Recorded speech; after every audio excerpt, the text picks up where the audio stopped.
ನಮಸ್ಕಾರ ಸ್ನೇಹಿತರೆ, ಮತ್ತೊಮ್ಮೆ ನಿಮಗೆಲ್ಲರಿಗೂ ತಂಗಂ ಎಂಟರ್ಟೈನ್ಮೆಂಟ್ಗೆ ಸ್ವಾಗತ. ಇವತ್ತು ಒಂದು ಹೊಸ ವಿಷಯದ ಜೊತೆಗೆ ನಿಮ್ಮ ಮುಂದೆ ಮತ್ತೆ ಬಂದಿದ್ದೀನಿ. ಇವತ್ತಿನ ವಿಷಯ ಅಂತ ಹೇಳಿದ್ರೆ ಬ್ಯಾಡ್ ಎಜುಕೇಷನ್ ವರ್ಸಸ್ ಫ್ರೌಡ್ ಎಜುಕೇಷನ್. ಬ್ಯಾಡ್ ಎಜುಕೇಷನ್ ಅಂದರೆ ಏನು ಹಾಗೂ ಫ್ರೌಡ್ ಎಜುಕೇಷನ್ ಅಂದರೆ ಏನು, ಅದಕ್ಕೆ ಒಂದು ಉದಾಹರಣೆ ಸ್ನೇಹಿತರೆ.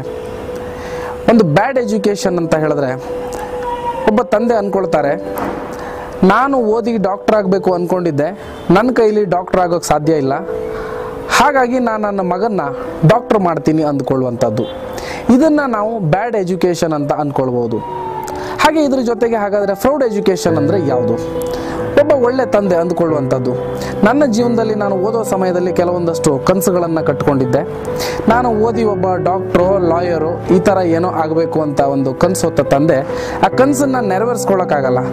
ಆ ಸಂದರ್ಭದಲ್ಲಿ ತನ್ನ ಮಗ ಓದೋ ಸಮಯದಲ್ಲಿ ಅವ್ರು ಹೇಳ್ತಾರೆ, ನನ್ನ ಯೋಚನೆ ನನ್ನ ಆಸೆ ಆಕಾಂಕ್ಷೆಗಳನ್ನು ನಾನು ನೆರವೇರಿಸ್ಕೊಳ್ಳೋಕ್ಕಾಗಿಲ್ಲ, ಹಾಗಾಗಿ ನನ್ನ ಮಗ ಯಾವುದನ್ನು ಆಸೆ ಪಡ್ತಾನೆ, ನನ್ನ ಮಗ ಏನನ್ನು ಇಷ್ಟಪಡ್ತಾನೆ, ಅವನಿಗೆ ಅದನ್ನು ಆಗೋಕೆ ನಾನು ಸಹಕಾರ ಮಾಡ್ತೀನಿ ಅಂತ ಅವನಿಗೆ ಪ್ರೋತ್ಸಾಹ ಕೊಡೋದನ್ನೇ ನಾವು ಫ್ರೌಡ್ ಎಜುಕೇಷನ್ ಅಂತ ಹೇಳ್ಬೋದು.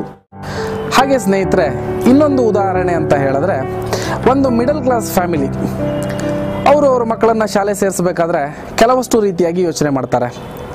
ನಮ್ಮ ಸ್ನೇಹಿತರ ಮಕ್ಕಳು ಒಂದು ಒಳ್ಳೆ ಖಾಸಗಿ ಶಾಲೆಯಲ್ಲಿ ಓದ್ತಾ ಇದ್ದಾರೆ, ನಾವು ಕೂಡ ನಮ್ಮ ಮಕ್ಕಳನ್ನು ಅದೇ ಶಾಲೆಗೆ ಸೇರಿಸಬೇಕು ಅಂತ. ಅವರು ಆ ಮಕ್ಕಳನ್ನು ಅದೇ ಶಾಲೆಗೆ ಸೇರಿಸಬೇಕು ಅಂದುಕೊಳ್ಳೋದ್ರಲ್ಲಿ ಏನು ತಪ್ಪಿಲ್ಲ. ಆದರೆ ಅವರ ಅವತ್ತಿನ ಪರಿಸ್ಥಿತಿಗೆ ಅವರ ಆರ್ಥಿಕ ಪರಿಸ್ಥಿತಿ ಎಷ್ಟು ಸಹಕಾರವಾಗಿರುತ್ತೆ ಅನ್ನೋದು ಕೂಡ ಅಷ್ಟೇ ಮುಖ್ಯವಾದ ಮಾತು. ಅವರು ಸೇರಿಸ್ಬೇಕಂತಿರೋ ಶಾಲೆಗೂ ಇವರ ಆರ್ಥಿಕ ಪರಿಸ್ಥಿತಿಗೂ ಹೊಂದಾಣಿಕೆ ಆಗದಿದ್ದಾಗ ಇದು ಕೂಡ ಒಂದು ರೀತಿಯಾದ ಬ್ಯಾಡ್ ಎಜುಕೇಷನ್ಗೆ ಒತ್ತು ಕೊಟ್ಟಾಗೆ. ಹಾಗಾದರೆ ಇಂಥವರಿಗೆ ಫ್ರೌಡ್ ಎಜುಕೇಷನ್ ಅಂತ ಹೇಳಿದ್ರೆ ಯಾವುದು? ಉತ್ತಮವಾದ ಗೌರ್ಮೆಂಟ್ ಶಾಲೆಗಳು, ನಮ್ಮ ಮಗ ಚೆನ್ನಾಗಿ ಓದ್ತಾ ಇದ್ದಾನೆ, ನಮ್ಮ ಮಗಳು ಚೆನ್ನಾಗಿ ಓದ್ತಾ ಇದ್ದಾಳೆ ಅನ್ನೋ ಒಂದು ಭರವಸೆ ಆ ತಂದೆ ತಾಯಿಗಳಲ್ಲಿದ್ದರೆ ಅವರು ಆ ಮಕ್ಕಳ ಓದಿನ ಬಗ್ಗೆ ಹೆಚ್ಚಿನ ಗಮನ ಕೊಟ್ಟು ಈ ಖಾಸಗಿ ಮತ್ತು ಗೌರ್ಮೆಂಟ್ ಶಾಲೆ ಅನ್ನೋ ವಿಚಾರವನ್ನು ಅವ್ರ ತಲೆಯಿಂದ ತೆಗೆದು ಒಂದು ಉತ್ತಮವಾದ ಗೌರ್ಮೆಂಟ್ ಶಾಲೆಗೆ ತಮ್ಮ ಮಕ್ಕಳನ್ನು ಸೇರಿಸೋದ್ರ ಮೂಲಕ ಅವರು ವಿದ್ಯಾಭ್ಯಾಸದ ಕಡೆಗೆ ಒಂದು ಹೆಚ್ಚಿನ ಗಮನ ಕೊಟ್ಟರೆ ಇದನ್ನೇ ನಾವು ಪ್ರೌಡ್ ಎಜುಕೇಷನ್ ಅಂತ ಮತ್ತೆ ಹೇಳ್ಬೋದು. ಸ್ನೇಹಿತರೆ, ನೀವು ಯೋಚನೆ ಮಾಡ್ತಾ ಇರ್ಬೋದು, ಖಾಸಗಿ ಶಾಲೆಗಳಲ್ಲಿ ಸರಿಯಾದ ವ್ಯವಸ್ಥೆ ಇದೆ, ಗೌರ್ಮೆಂಟ್ ಶಾಲೆಗಳಲ್ಲಿ ಸರಿಯಾದ ವ್ಯವಸ್ಥೆ ಇಲ್ಲ. ಖಾಸಗಿ ಶಾಲೆಗಳಿಗೆ ಬಸ್ಸಿನ ವ್ಯವಸ್ಥೆ ಇದೆ, ಗೌರ್ಮೆಂಟ್ ಶಾಲೆಗಳಿಗೆ ಬಸ್ಸಿನ ವ್ಯವಸ್ಥೆ ಇಲ್ಲ. ಖಾಸಗಿ ಶಾಲೆಗಳಲ್ಲಿ ಬಸ್ಸಿನ ವ್ಯವಸ್ಥೆ ಇದೆ, ಆದರೆ ಆ ಬಸ್ಸಿನ ವ್ಯವಸ್ಥೆಯ ವೆಚ್ಚವನ್ನು ನೀವೇ ಭರಿಸ್ತಾ ಇರ್ತೀರ. ಜೊತೆಗೆ ಖಾಸಗಿ ಶಾಲೆಗಳಲ್ಲಿ ಉತ್ತಮವಾದ ಶಿಕ್ಷಕರ ನೇಮಕ ಇದೆ, ಗೌರ್ಮೆಂಟ್ ಶಾಲೆಗಳಲ್ಲಿ ಸರಿಯಾದ ಶಿಕ್ಷಕರ ನೇಮಕ ಇಲ್ಲ ಅಂತ. ಹಾಗೇನೂ ಇಲ್ಲ ಸ್ನೇಹಿತರೆ, ಇವತ್ತಿನ ದಿನಗಳಲ್ಲಿ ಸರ್ಕಾರ ಉತ್ತಮವಾದ ಶಿಕ್ಷಕರನ್ನು ನೇಮಕ ಮಾಡಿದೆ. ಖಾಸಗಿ ಶಾಲೆಗಳಲ್ಲಿ ಯಾವ ರೀತಿಯಾದ ವಿದ್ಯಾಭ್ಯಾಸ ನಿಮ್ಮ ಮಕ್ಕಳಿಗೆ ಸಿಗ್ತಾ ಇದೆ ಅದೇ ರೀತಿಯಾದ ವಿದ್ಯಾಭ್ಯಾಸ ಇವತ್ತು ಗೌರ್ಮೆಂಟ್ ಶಾಲೆಗಳಲ್ಲೂ ಕೂಡ ಸಿಗ್ತಾ ಇದೆ. ಖಾಸಗಿ ಶಾಲೆಗೆ ನೀವೇನು ನಿಮ್ಮ ಕೈಯಿಂದ ವೆಚ್ಚ ಮಾಡಿ ವಾಹನಗಳಲ್ಲಿ ಮಕ್ಕಳನ್ನು ಕಳಿಸ್ಕೊಡ್ತೀರಾ, ನೀವು ಅದೇ ವೆಚ್ಚನ ಗೌರ್ಮೆಂಟ್ ಸ್ಕೂಲ್ಗೆ ಕಳಿಸೋಕೆ ಮಕ್ಕಳನ್ನು ಹಾಕಿದ್ರೆ ಇನ್ನಷ್ಟು ಉಳಿತಾಯ ಕೂಡ ನಿಮ್ಗೆ ಅದರಲ್ಲೇ ಆಗುತ್ತೆ.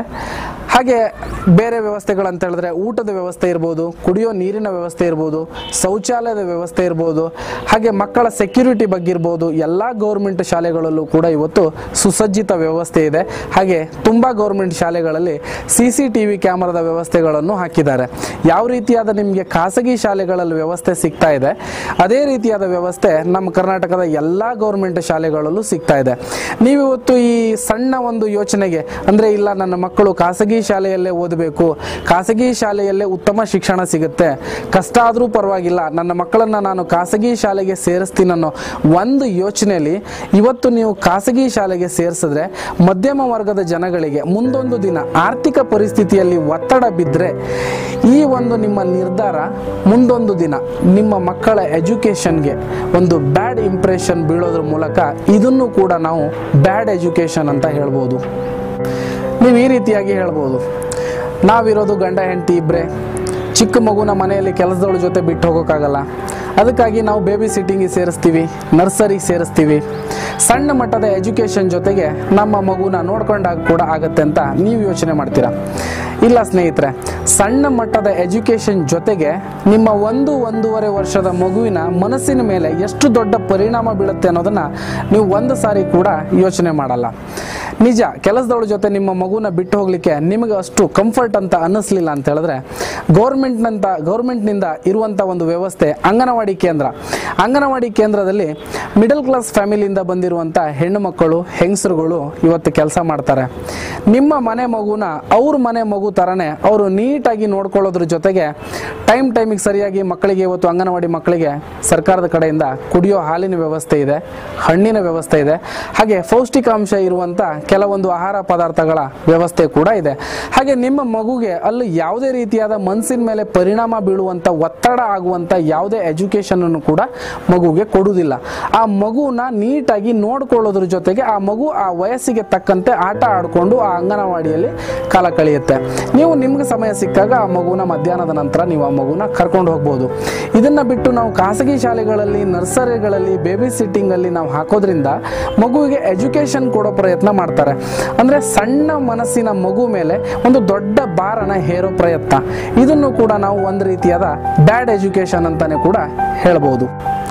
ಮೊದಲು ನಾವು 1ನೇ ತರಗತಿ ಅಡ್ಮಿಷನ್ ತಗೊಳ್ಬೇಕು ಅಂತ ಹೇಳಿದ್ರೆ ನಮ್ಮ ಗೌರ್ಮೆಂಟ್ ಶಾಲೆಗಳಲ್ಲಿ ಸುಮಾರು 5.5 ಇಂದ 6.5 ವರ್ಷ ಆ ಮಗುಗೆ ವಯಸ್ಸಾಗಿರ್ಬೇಕಿತ್ತು. ಇವತ್ತು ಹಾಗಿಲ್ಲ.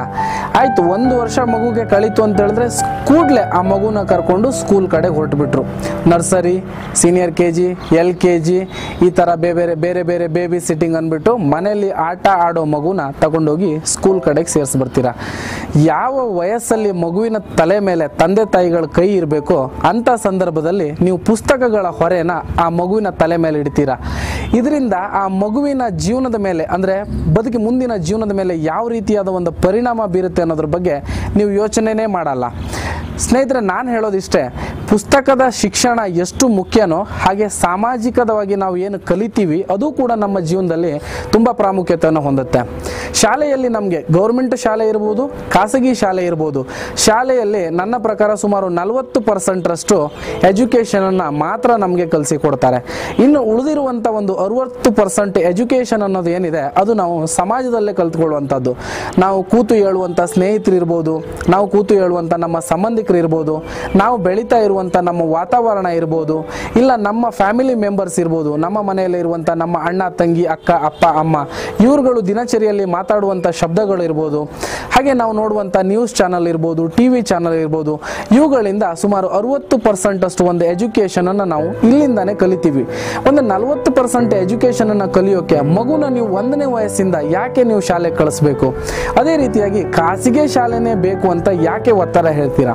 40% ಎಜುಕೇಷನ್ ಅನ್ನ ಬುದ್ಧಿವಂತ ನಿಮ್ಮ ಮಗು ಎಲ್ಲೂ ಕೂಡ ಕಲಿಯೋಕೆ ಸಾಧ್ಯ ಇದೆ. ಸ್ನೇಹಿತರೆ, ಒಂದ್ಸಾರಿ ಯೋಚನೆ ಮಾಡಿ ನೋಡಿ, ವಿದ್ಯಾಭ್ಯಾಸ ಜೀವನದಲ್ಲಿ ತುಂಬಾನೇ ಮುಖ್ಯ. ಯಾಕೆಂತ ಹೇಳಿದ್ರೆ ವಿದ್ಯಾಭ್ಯಾಸದ ಬೆಲೆನ ಯಾರು ಇವತ್ತು ವಿದ್ಯಾಭ್ಯಾಸ ಮಾಡಿರಲ್ಲ ಅಂತ ವ್ಯಕ್ತಿ ಹತ್ರ ಒಂದು ಸಾರಿ ಕೇಳಿದ್ರೆ ಆ ವಿದ್ಯಾಭ್ಯಾಸದ ಬೆಲೆ ಏನು ಅಂತ ಆ ವ್ಯಕ್ತಿ ನಿಮ್ಗೆ ನನ್ಗಿಂತ ತುಂಬಾ ಚೆನ್ನಾಗಿ ಹೇಳ್ತಾನೆ. ಅದೇ ರೀತಿಯಾಗಿ ಮುಂದಿನ ದಿನಗಳಲ್ಲಿ ಅಂದರೆ ನಮ್ಮ ಚಿಕ್ಕ ಮಕ್ಕಳು ಈಗ ಮುಂದಿನ ವರ್ಷ ಇಲ್ಲ ಈ ವರ್ಷ ಶಾಲೆಗೆ ಸೇರ್ಪಡೆ ಆಗಬೇಕಾದಂಥ ಮಕ್ಕಳು, ಖಾಸಗಿ ಶಾಲೆಗಿರ್ಬೋದು ಇಲ್ಲ ಗೌರ್ಮೆಂಟ್ ಶಾಲೆಗಿರ್ಬೋದು, ಅಂಥ ಮಕ್ಕಳಿಗೆ ಹಾಗೂ ಅವರ ಪೋಷಕರಿಗೆ ನಂದೊಂದು ಕಿವಿ ಮಾತು.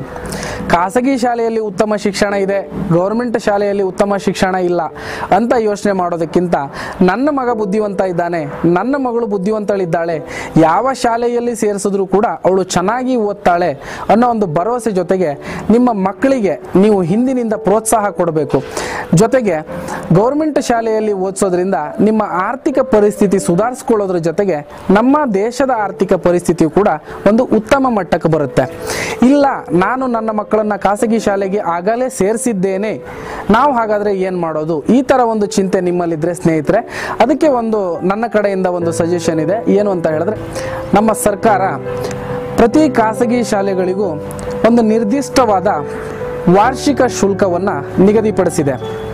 ಯಾವ ರೀತಿ ಅಂತ ಹೇಳಿದ್ರೆ, ರಾಜ್ಯ ಮಟ್ಟದಲ್ಲಿ ಈ ರೀತಿಯಾದ ಶುಲ್ಕ, ಜಿಲ್ಲಾ ಮಟ್ಟದಲ್ಲಿ ಈ ರೀತಿಯಾದ ಶುಲ್ಕ, ತಾಲೂಕು ಮಟ್ಟದಲ್ಲಿ ಈ ರೀತಿಯಾದ ಶುಲ್ಕ ಹಾಗೂ ಗ್ರಾಮೀಣ ಮಟ್ಟದಲ್ಲಿ ಈ ರೀತಿಯಾದ ಶುಲ್ಕ. ಈ ಎಲ್ಲ ಶುಲ್ಕಗಳು ತರಗತಿಗೆ ಅನುಗುಣವಾಗಿ ಬೇರೆ ಬೇರೆ ರೀತಿಯಾಗಿರ್ತವೆ. ಆದರೆ ಎಲ್ಲ ಶಾಲೆಗಳಲ್ಲೂ ಕೂಡ ಒಂದೇ ರೀತಿಯಾದ ನಿರ್ದಿಷ್ಟವಾದ ಮೊತ್ತ ಇರುತ್ತೆ ಪ್ರತಿ ಕ್ಲಾಸ್ಗಳಿಗೂ. ಇದಕ್ಕೆ ನೀವು ಹೆಚ್ಚಿನ ವಿಚಾರವಾಗಿ ತಿಳ್ಕೊಳ್ಬೇಕು ಅಂತ ಹೇಳಿದ್ರೆ ನಿಮಗೆ ಸಂಬಂಧಪಟ್ಟ ಖಾಸಗಿ ಶಾಲೆಗಳಲ್ಲೂ ಕೂಡ ವಿಚಾರಿಸಬಹುದು. ಇಲ್ಲ ಅಂತ ಹೇಳಿದ್ರೆ ನಿಮಗೆ ಸಂಬಂಧಪಟ್ಟಂತ ನಮ್ಮ ಸರ್ಕಾರಿ ಆಫೀಸ್ಗಳಲ್ಲೂ ಕೂಡ ಇದ್ರ ಬಗ್ಗೆ ನಿಮಗೆ ಸಾಕಷ್ಟು ಮಾಹಿತಿಗಳು ಸಿಗ್ತವೆ.